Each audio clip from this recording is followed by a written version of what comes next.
Hi,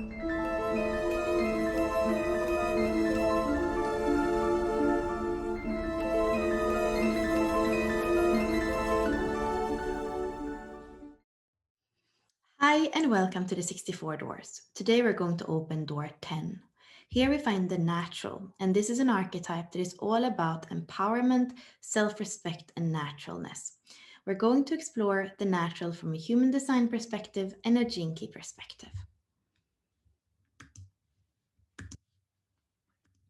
Here we have the Rave Mandala, and we see that the sun is right now in gate 10 on the cusp between Sagittarius and Capricorn. We have the Earth in gate 15. The design part of the cross is the 25 and the 46. So you can see that we have 8 astrological signs that are inside of this transit. If you are born in one of the 6 days, you're born very close to the winter solstice and in the northern hemisphere. And you're going to have one of 3 different crosses. So let us bring up the crosses.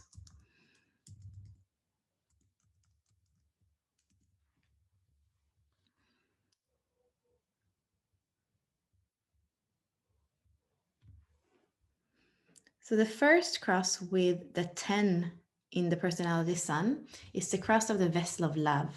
And that's the cross that have all 4 love gates, the 10, the 15, the 46, and the 25. They're all in the G center. So this is a cross that's really based in love. It's the love of spirit, the love of the body, the love of humanity, and the love of the self.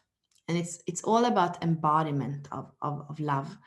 And then we have the 10 and the 15 together with the 18 and the 17, which is a different energy. This is the cross of behavior. Your cross has the energy to guide and correct the behavior of others. So here we have the 4-1. It's kind of fixed, and it's the first transpersonal cross. Then we have the left angle cross of prevention with the same 4 gates, the 10, 15, the 18, and the 17. But here we're going to have a 5-1, a 5-2, a 6-2, or 6-3. And here it says your cross carries the energy to examine behavior. You analyze behavior and then make commentary to correct it. So important for this cross is to not just nag about everything that's wrong, but to actually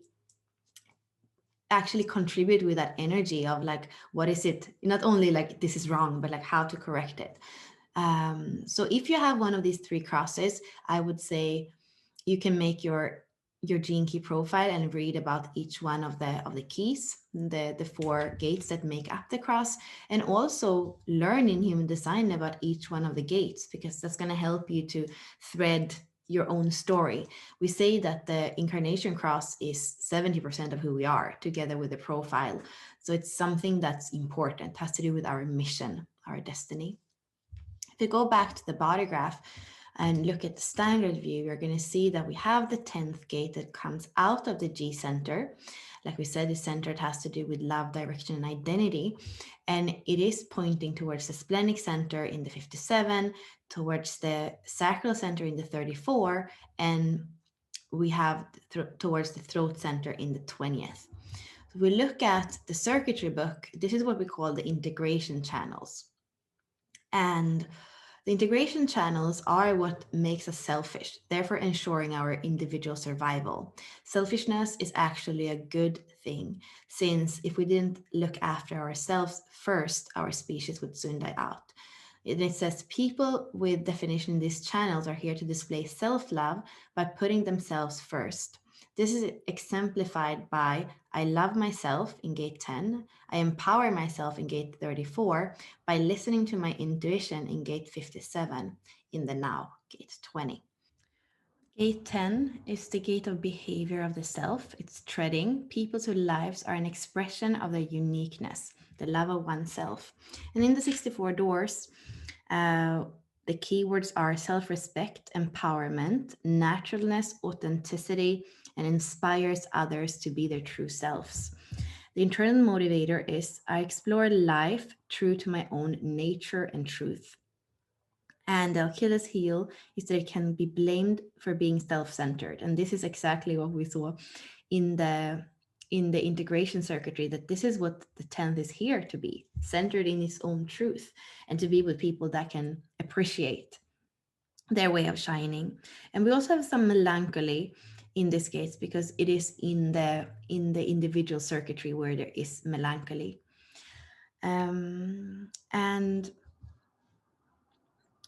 I wanted to bring up, this is the 7 years on the wheel, Richard Rudd, that went through the whole wheel. He says that starting in gate 3 in the eternal child in Aries, we spend 40 days in each gate or each gene key all around the wheel. And that's a way of decondition, to allow the mutation and allow more light to come through our cells.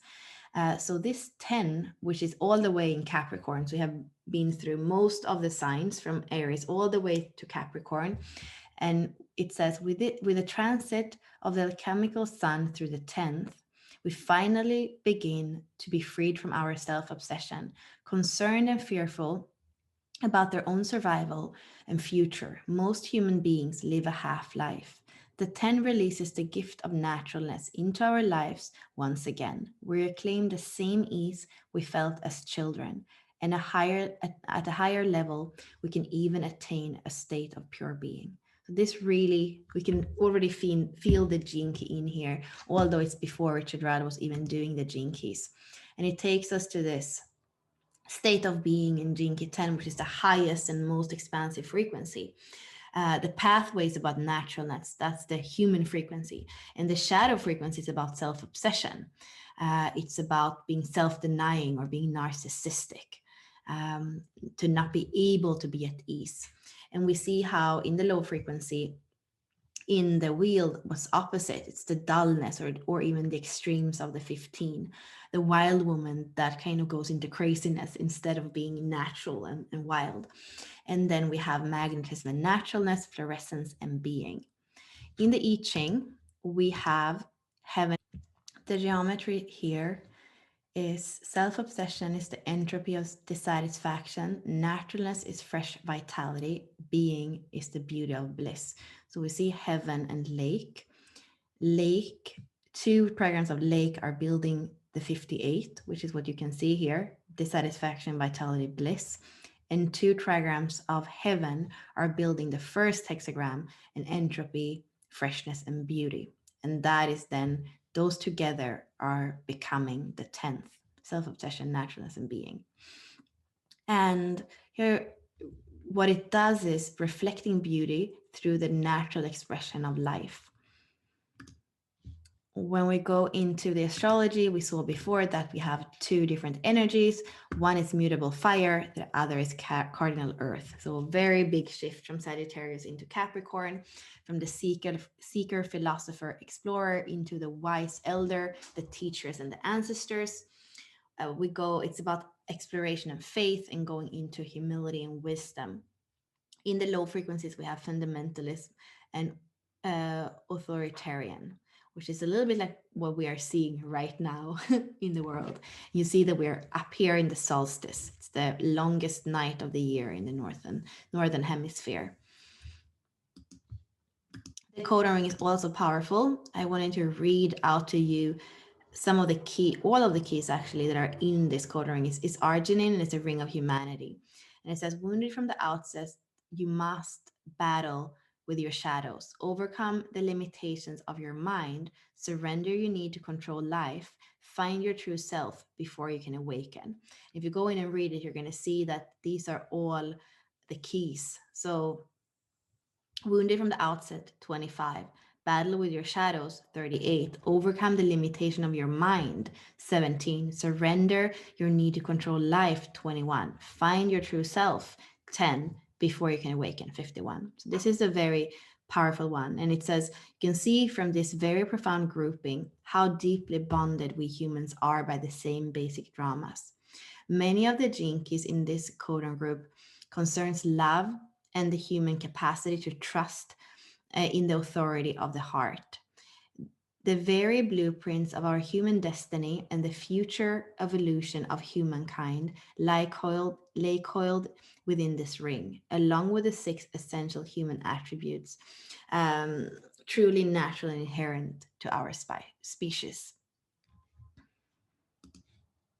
And The integral human design is interesting because since we're in the integration circuitry, we're going to have three different channels. So the channel of intelligence, self-awareness, and conviction. And the low frequencies here. So here, when we look at the whole channel, it's not just a gate. We're going to have a different keyword for the low frequency. So we have ignorance, panic, and stubbornness. That is powerful. And then the higher frequencies are conviction, self-awareness, and intelligence. You have the mudra.